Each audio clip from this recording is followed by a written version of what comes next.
Hello friends, आज हम animal physiology BSc part 2 का पेपर सेकंड जो है उसमें mechanism of urine formation excretory system के अंतर्गत पढ़ रहे थे। अभी हम मैकेनिज्म ऑफ यूरिन फॉर्मेशन का थर्ड स्टेप ले रहे हैं, जिसमें पहले दो स्टेप्स में आपने देखा कि ग्लोमेरुलस फिल्ट्रेशन पहला स्टेप है। सेकंड स्टेप है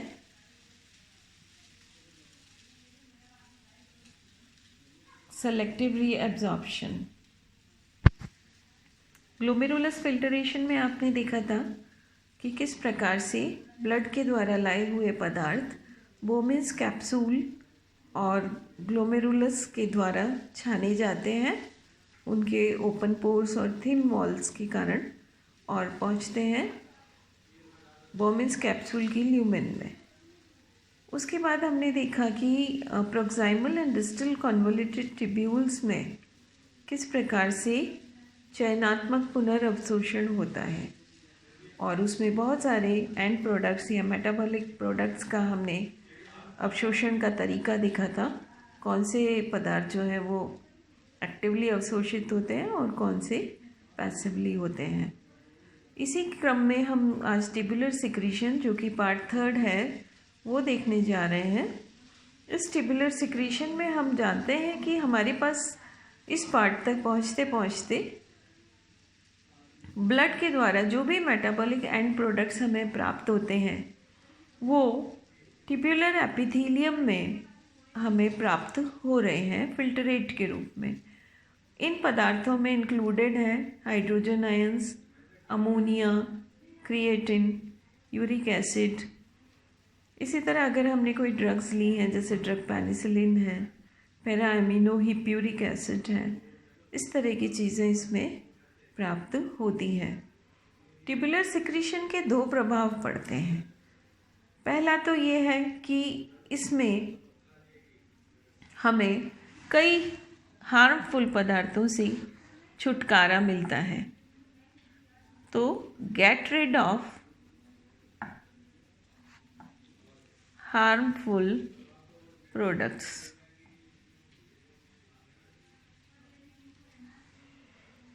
दूसरा फ़ायदा हमें ये मिलता है इसमें कि ब्लड की पीएच कंट्रोल होती है।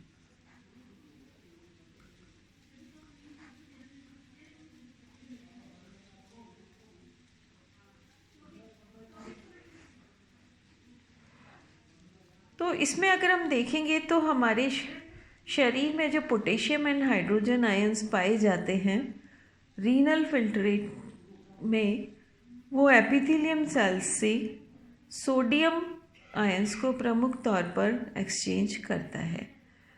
दूसरा है जो प्रमुख हार्मफुल आयन है वो है CO2।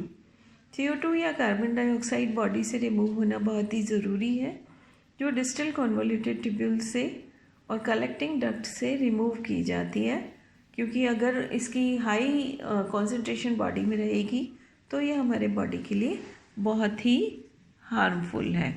तो CO2 का हटना बहुत ही ज़रूरी है। CO2 को दो तीन तरह से हटाई जा सकती है, जैसे कि सोडियम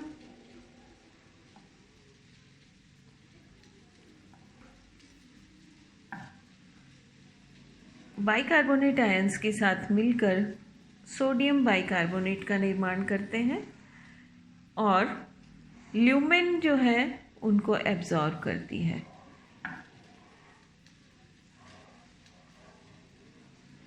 इसी तरह से हम देखेंगे हाइड्रोजन आयंस बाइकार्बोनेट आयंस के साथ मिलकर H2CO3 या कार्बोनिक एसिड बनाती है। ये भी बॉडी के लिए थोड़ा कम हार्मफुल होता है या यूरिन के साथ बाहर निकाला जा सकता है। नेक्स्ट इस क्रम में है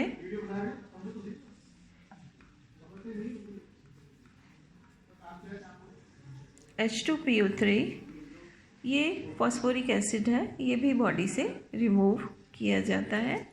इसी तरह से अमोनिया जो है वो NH4 आयंस के रूप में बॉडी से बाहर निकल सकती है। तो इस प्रकार से हम देखेंगे कि ज़्यादा से ज़्यादा H+ आयंस ट्यूबुलर फ्लूइड्स में फिक्सअप हो जाते हैं, उनके जो हार्मफुल इफ़ेक्ट्स हैं वो कम करने के लिए। तो ये जो ट्यूबुलर सिक्रीशन है ये यूरिन कॉन्सेंट्रेशन में काफ़ी बड़ी भूमिका निभाता है। अब हम देखेंगे कि एक थ्योरी है, special theory, counter current theory of urine concentration.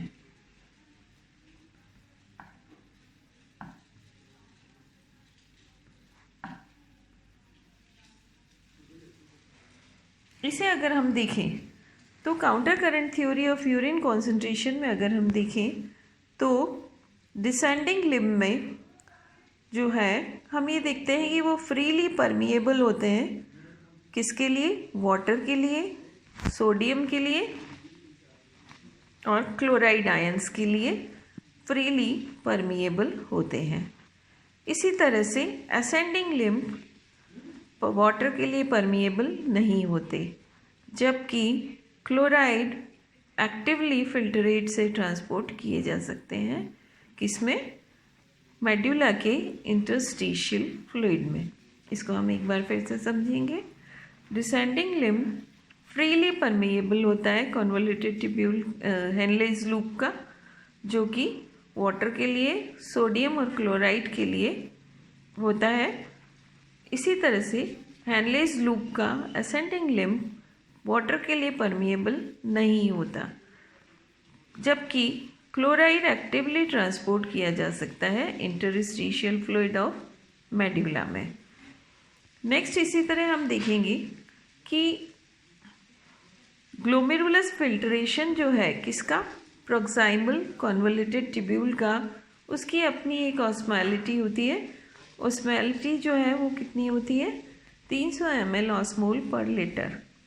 इसी तरह इंटरस्टिशियल फ्लूइड कॉर्टेक्स में जो होता है उसकी परमिएबिलिटी या ऑस्मोलिटी होती है 300 ml ऑस्मोल पर लीटर, और पेल्विक टिप ऑफ मेडुला जो है उसकी परमिएबिलिटी होती है 1200 ml ऑस्मोल पर लीटर।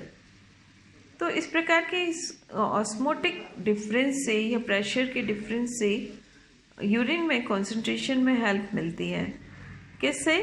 जब हम देखते हैं कि सोडियम का एक्टिव ट्रांसपोर्ट बढ़ गया है आउट ऑफ हेनलेज लूप में, कहाँ? इंटरस्टिशियल फ्लूइड में, और इनके इलेक्ट्रिक डिफरेंसेस इनके बीच में या विभवांतर पैदा हो जाते हैं। इन विभवांतरों के पैदा होने से क्लोराइड को ये भीतर खींचते हैं, जैसा कि आपने को ट्रांसपोर्ट में देखा था, और या अन्य नेगेटिव आयंस को भी इंटरस्टिशियल फ्लूइड के भीतर खींचते हैं। यानी सोडियम हेनलेज लूप से बाहर जाएगा और क्लोराइड आयंस को भीतर खींचा जाएगा। ये को ट्रांसपोर्ट भी कहा जा सकता है। तो हम ये देखते हैं कि काउंटर करंट फ्लो जो होता है उसमें हाई NaCl जो है वो वासा रेक्टा में पैदा हो सकता है, और ब्लड सर्कुलेट के थ्रू ये डिसेंडिंग लिम्ब में सोडियम और कार्बोनेट आयंस के डिफ्यूज़ होने से, सोडियम और क्लोराइड आयंस के डिफ्यूज़ होने से किसमें? इंटरस्टिशियल फ्लूइड ऑफ मेडुला से ये वापस जा सकता है, जबकि डिसेंडिंग लिम्ब में 1200 ऑस्मोल पर लीटर का इनका प्रेशर रहता है। वहाँ पर आगे चलकर ये इम्परमिएबल हो जाते हैं। फिर भी हम देखते हैं कि काफ़ी ज़्यादा मात्रा में क्लोराइड आयंस एक्टिवली ट्रांसपोर्ट होते हैं असेंडिंग लिम्ब से, और sodium ion passively interstitial fluid of medulla से बाहर निकलते हैं। तो यहाँ हम ये देख रहे हैं कि जो पूरा रोल है वो केवल सोडियम और क्लोराइड आयंस का ही है। सोडियम आयंस भीतर जाते हैं, क्लोराइड आयंस बाहर आते हैं। हाई सोडियम आयंस और क्लोराइड आयंस के निकलने से हाई NaCl जो बॉडी से होता है वो निकाले जाने की संभावना काफ़ी बढ़ जाती है, और ये काम सारा कहाँ होता है? हेनलेज लूप में होता है, जिसके बाहर चारों तरफ वासा रेक्टा या स्ट्रेट जो हमने जैसे पहले बताया था कि उसके चारों तरफ वासा रेक्टा या स्ट्रेट जो वाहिकाओं का जाल बिछा हुआ रहता है वहाँ पर ये सारा आदान प्रदान किया जाता है।